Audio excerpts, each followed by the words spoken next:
3. Assalamualaikum warahmatullahi wabarakatuh. Hari ini kami dari kelompok 8 akan memaparkan materi tentang etika profesi dalam dunia sipil. Sebelumnya, perkenalkan nama saya Reno Aruna selaku moderator dari kelompok 8, kemudian terdapat rekan-rekan saya, Rialdi Martiza Hanandi, Rosina Yasinta, serta Rula Sabita.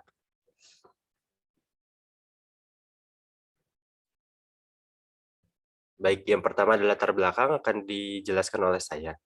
Profesi seorang sarjana teknik sipil dalam suatu proyek mempunyai dampak yang sangat luas dalam kehidupan masyarakat.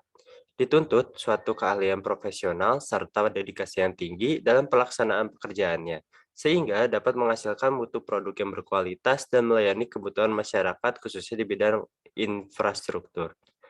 Etika bukan hanya sebagai penunjang kepribadian yang baik, tetapi juga mengaitkan antara etika dan pekerjaan, yaitu etika dalam berprofesi.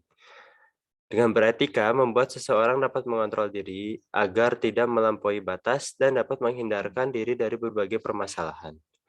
Sebuah profesi memiliki komitmen moral yang tinggi, tertuang dalam bentuk aturan khusus yang menjadi pegangan bagi setiap orang yang mengembangkan profesi yang bersangkutan. Tujuannya adalah agar profesional memberikan jasa atau produk yang sebaik-baiknya kepada masyarakat, serta melindungi dari perbuatan yang tidak profesional. Dengan demikian, akan mendapatkan kepercayaan di mata masyarakat. Kemudian, yang kedua adalah rumusan masalah dan tujuan etika profesi dalam dunia sipil. Yang pertama adalah rumusan masalahnya. Rumusan masalahnya yaitu apa yang dimaksud dengan etika profesi, serta bagaimana etika dalam profesi insinyur teknik sipil. Kemudian ada tujuan pembahasan. Yang pertama adalah untuk mengetahui apa itu etika profesi, dan yang kedua adalah untuk mengetahui bagaimana etika dalam profesi insinyur teknik sipil. Kemudian pembahasan akan dijelaskan oleh rekan saya, rekan Rosina Yasinta, dipersilakan. Baik, di sini saya akan menjelaskan tentang pembahasan. Yang pertama ada pengertian etika dalam profesi.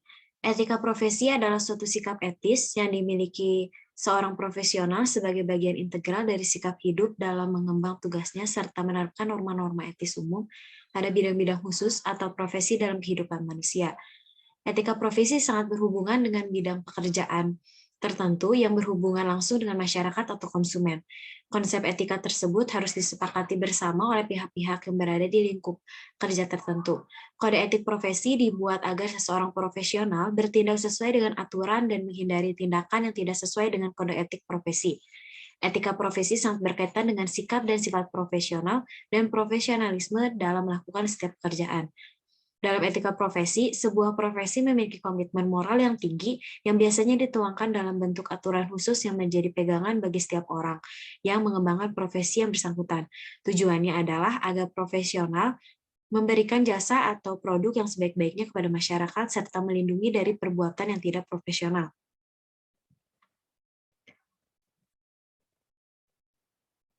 Lalu menurut UU nomor 8, yaitu pokok-pokok kepegawaian nomor 1, kode etik profesi adalah pedoman sikap, tingkah laku, dan perbuatan dalam melaksanakan tugas dan dalam kehidupan sehari-hari.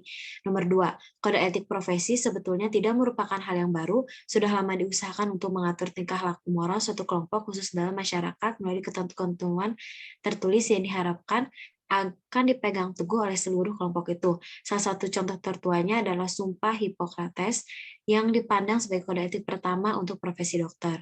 Kode etik profesi merupakan bagian dari etika profesi.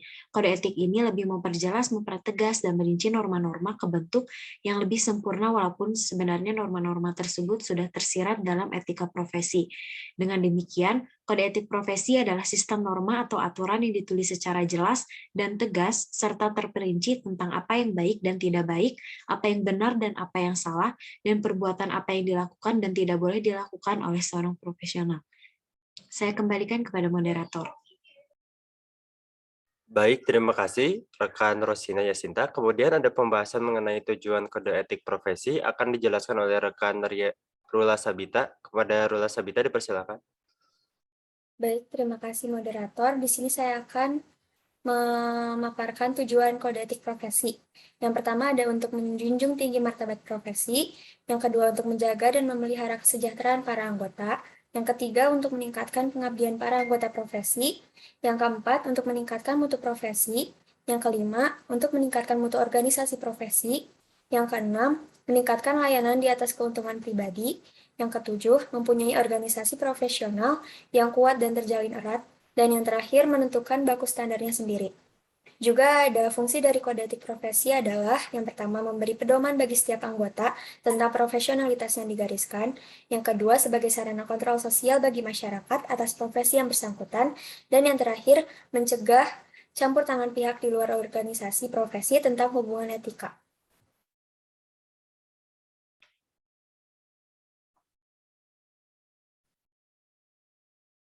Di sini juga ada etika profesi insinyur teknik sipil.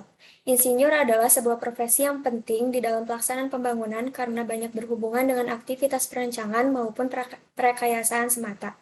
Dengan mengacu pada pengertian dan pemahaman mengenai profesi, sikap atau profesional, dan paham atau profesionalisme. Seorang insinyur dituntut untuk bekerja keras, disiplin, dan tuntas yang mengikuti perkembangan teknologi di bidangnya, inovatif dan dapat menyelesaikan masalah dengan cara yang paling baik, bergerak cepat, tidak menunda pekerjaan, sehingga visi dan misi juga tujuan cepat tercapai. Paham ketentuan hukum yang berlaku agar tidak merugikan diri sendiri, organisasi, dan negara, melakukan pekerjaan sesuai prioritas, bekerja sesuai keahlian, sesuai prosedur standar, efektif, efisien, dan komunikasi yang baik, dapat bekerja sama dengan pihak lain. Di Indonesia, dalam hal kode etik telah diatur termasuk kode etik sebagai seorang insinyur yang disebut kode etik insinyur di Indonesia dalam Catur Karsa Sabta Dharma Insinyur Indonesia. Saya kembalikan kepada moderator. Baik, terima kasih rekan Rola Sabita. Kemudian pembahasan selanjutnya akan dibahas oleh rekan Rialdi Martiza. Pada rekan Rialdi Martiza, dipersilakan. Oke, terima kasih moderator. Ya, di sini ada pembahasan dalam kode etik insinyur terdapat prinsip-prinsip dasar, yaitu yang pertama, mengutamakan keluhuran budi, yang kedua, menggunakan pengetahuan dan kemampuannya untuk kepentingan kesejahteraan umat manusia. Lalu yang ketiga, bekerja secara sungguh-sungguh untuk kepentingan masyarakat sesuai dengan tugas dan tanggung jawabnya. Lalu yang terakhir, meningkatkan kompetensi dan martabat berdasarkan keahlian profesional keinsinyuran.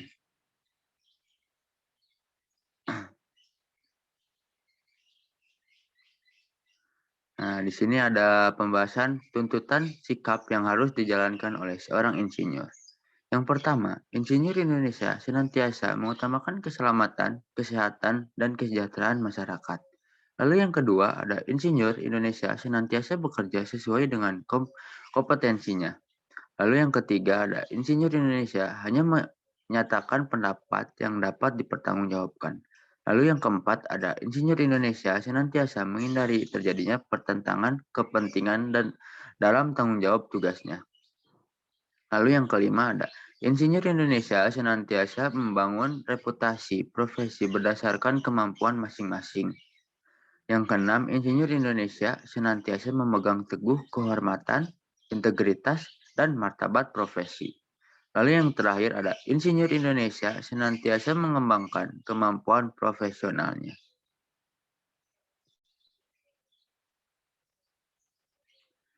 Nah, lalu ada penutup.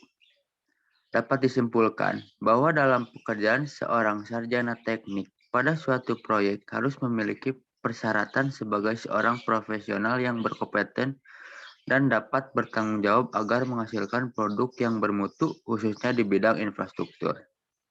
Adanya kode etik yang mengatur perbuatan seorang sarjana teknik untuk menghindari diri dari segala bentuk tindakan yang akan merugikan diri sendiri, masyarakat, dan lingkungannya.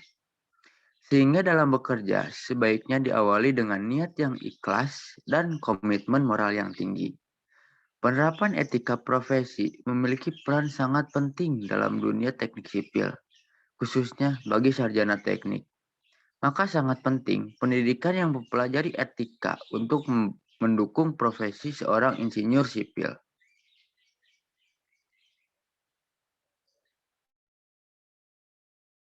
Baik, terima kasih rekan Rialdi Martiza.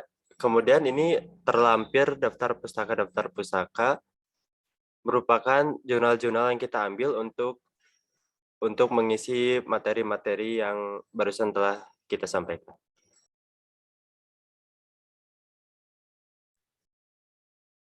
Baik, terima kasih. Mohon maaf apabila terdapat kekurangan dari kelompok kami. Wassalamualaikum warahmatullahi wabarakatuh.